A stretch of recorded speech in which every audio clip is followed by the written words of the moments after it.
in Canada because... A boot! Not a boot. Sorry. Hey, welcome back to Trail Trash Garage. Well, this is the luggage unboxing. We have tested several sets of luggage on Trail Trash ADV. Anyway, we've worked with Nelson Rig. We've got several pairs of their bags. Dirt Rack sent us some review samples for their new bag. Collins has those mounted on the KLX 300. They've been a really good bag. They put up with some abuse over last year, and there should be a review of those, a long-term review for those coming up. And that's basically our format. Like, I'll do the unboxing, I'll do a compare of the build quality and stuff like that, just to kind of show you what my first impressions are. But like some other good websites or good YouTube channels out there, we're not really ready to tell you that this stuff's good until we've really, laid it over, beat it on, been through the rain with it. Wild Heart. They're made in China. And if you're in Canada, you've probably seen them on Amazon.ca. I don't know if they're on Amazon.com. I don't know how prevalent they are in the United States or even in Europe or other countries. So, and full disclosure, I reached out to Wild Heart and requested a review sample. Alright. Now, why did I want to review Wild Heart's bags? Well, these retail for around between $200 and $300 Canadian dollars. So in the US, if they are available on Amazon.com, you're probably looking at around $199 or something like that. SW Motac or all these other Givey, like, they're expensive, like super expensive. Like, and you guys know I'm on a budget. I have to save money. I got kids to put through college. I haven't got money for that. They don't pay paramedics very much. That's a rant for another day. So I'm always looking for an alternative.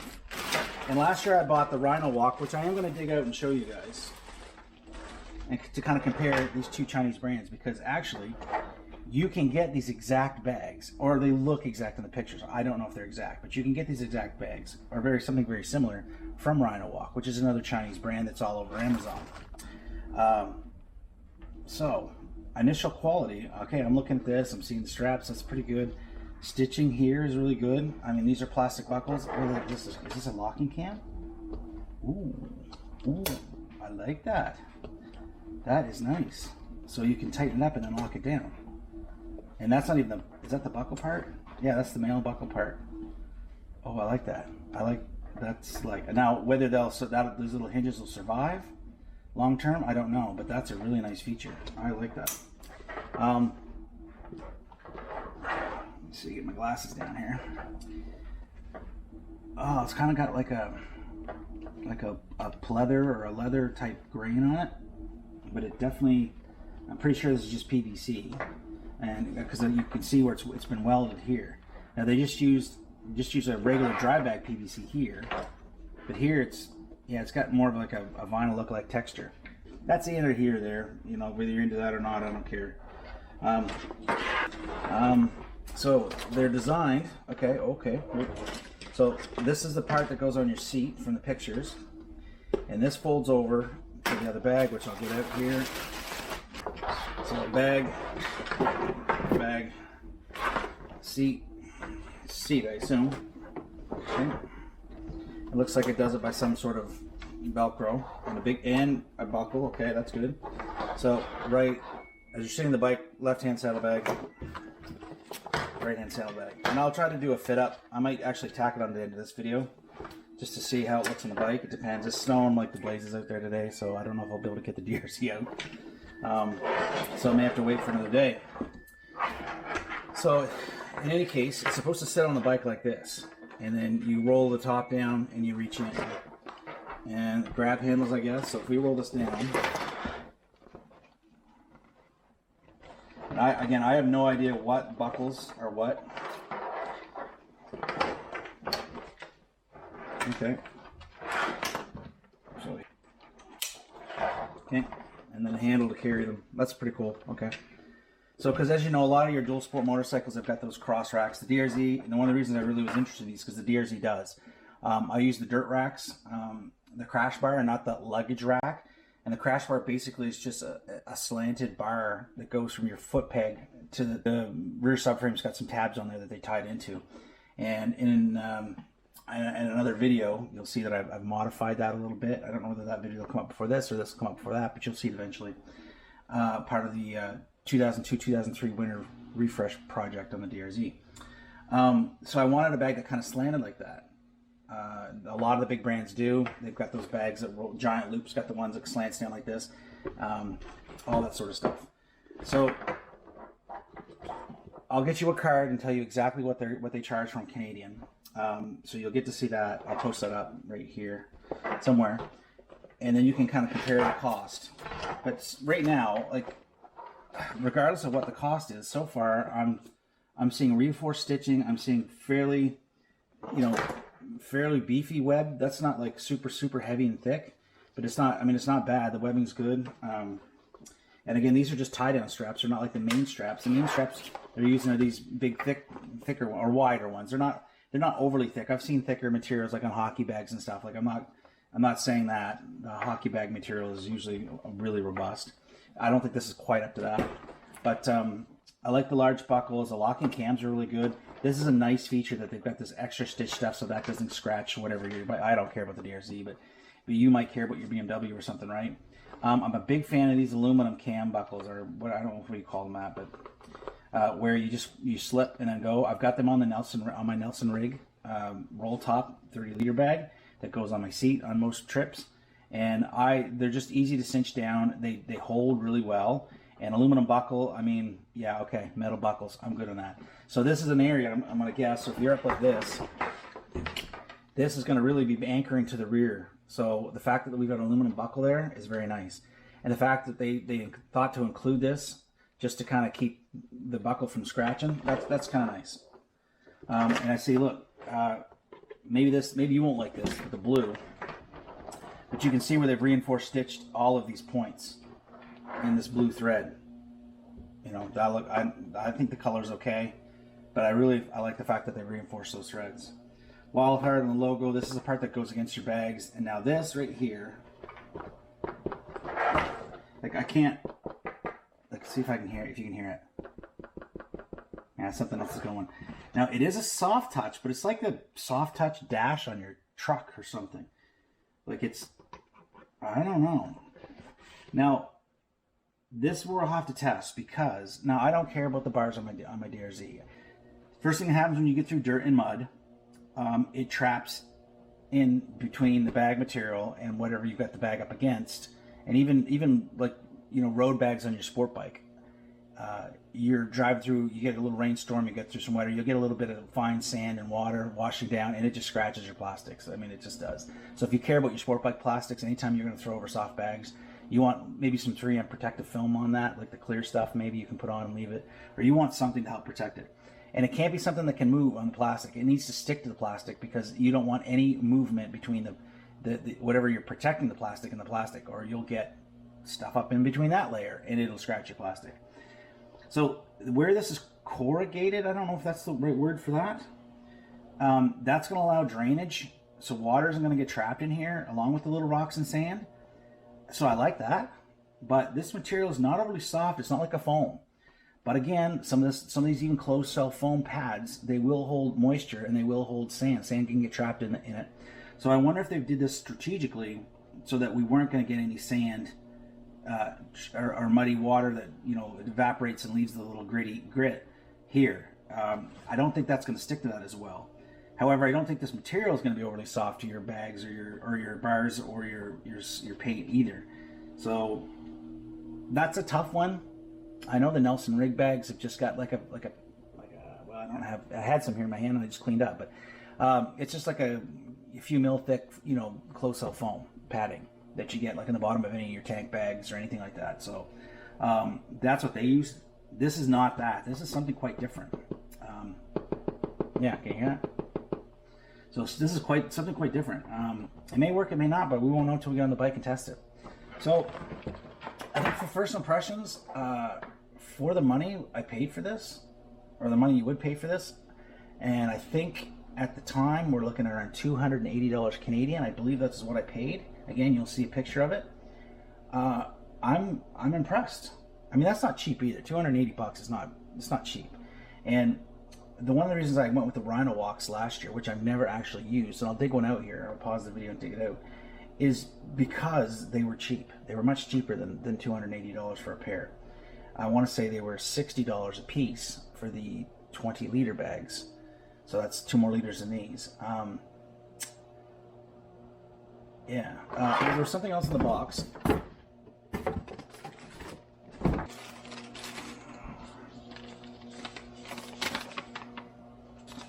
Alright. So it just shows you how to, a suggestion on how to strap your stuff together. Okay. Well, that's basically what they're going to look like. And they come in this gray color and they come in the black color. I got the gray color because I don't know, I've got some black and silver, grayish silver stickers and highlights on the DRZ. So yeah. Alright, so I don't know what else you would get sent for instructions. That's fine for me. Some people rage about crappy instructions from Chinese products, but I don't know. So the only thing looking at these, the only thing that has me slightly concerned before I dig out the Rhino Walks for a quick comparison is right here. So you've got this welded seam where they've welded it to the face plastic or rubber or whatever, but then they bent it to ship it, and it just feels like that crease right there, it would be your weakest point. I'll open the bag real quick.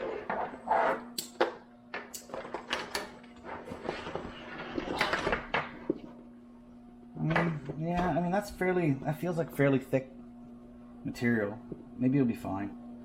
We'll have to see. That's something you're just gonna have to, that'll be in the testing over the year, whether I'm gonna get any kind of rub through there or any rip. It just feels like every time you fold that's been folded, quite a bit to form a permanent crease, that there's going to be a weak point there.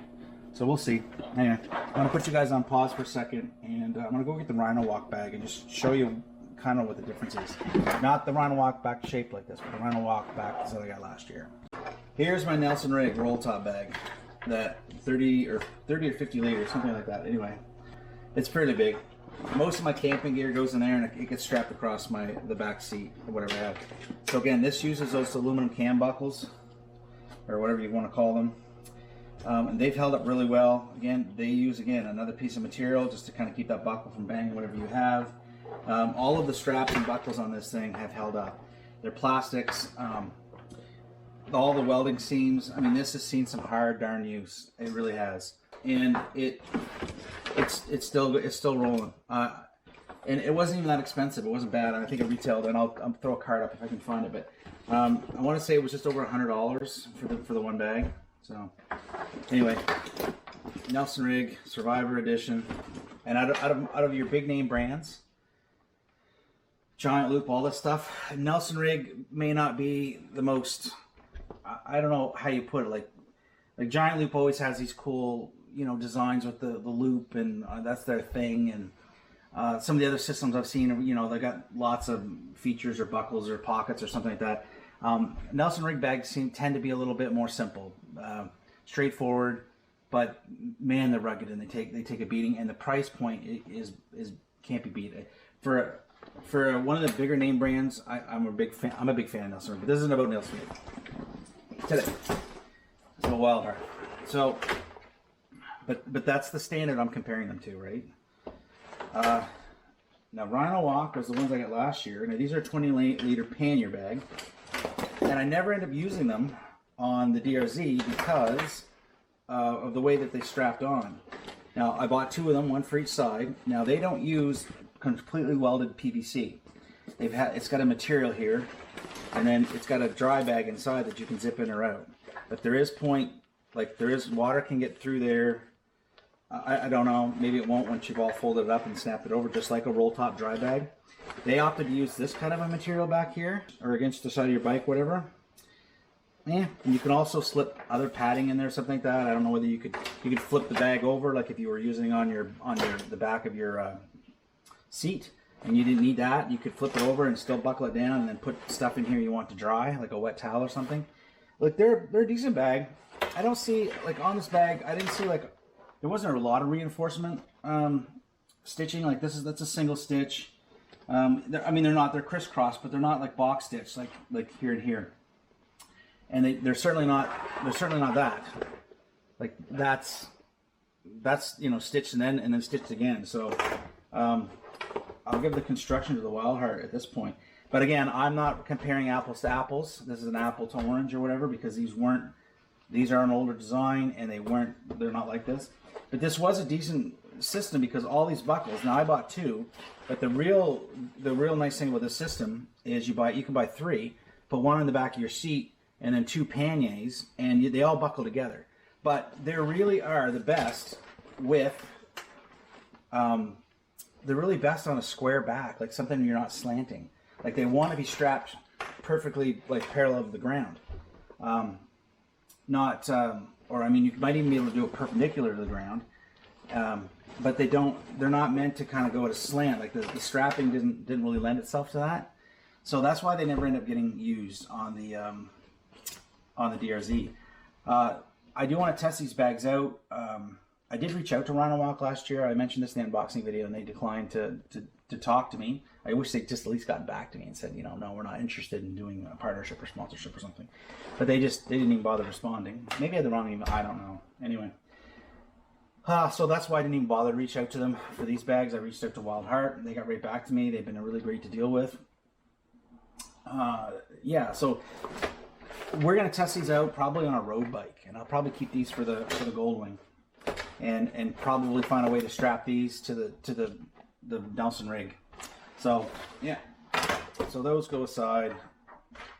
They do use a few of these kind of. I do like that. I do like these aluminum clip buckles. That's pretty good. But yeah, back to the Wild Heart bags. Initial thoughts. I'm excited to use these. I really want to see how they're going to hold up. And the fact that they use double PVC here, like if you know you go over and you do get a gouge or a rip, I'm kind of hoping that this is going to take the hit, but the black PVC underneath it's going to last. So and it's fairly thick, and you know, as you watch our videos, I go over a lot, but I might not go over as much this year because I've got my suspension lowered about 1.5 inches. So I can touch a little bit better now. So we'll see how that works out in the woods. But very impressed with this so far. Yeah, stay tuned for a long-term video of this. I probably ended up doing 3. I'll do another one, how I strapped it down to the bike, my initial thoughts on that, and maybe how after using it once or twice, I'll give like my first impressions and stuff. And then this fall, September, October-ish, I'll get up a full review of like how these bags have survived. You know, did I have any rips, tears, straps, whatever? Because I mean, we don't put our money on anything or our word on anything unless we've really put it through its paces. So if you want to catch more of this and you want to follow on this bag, you can tune in here to Trail Trash Garage. But I'd really encourage you to go over and check out the Trail Trash ADV channel for some of this stuff. If you're not interested in off-road riding, I totally get it. There is some other content on there, most of it tomfoolery, but but anyway, I probably will shadow those videos here on the Garage channel just for anybody who is interested in this stuff that doesn't subscribe over there to the ADV side. So for Jeff at Trail Trash Garage and Trail Trash ADV, we'll catch you in the next video. I know we're in Canada because... A boot! Not a boot! Sorry.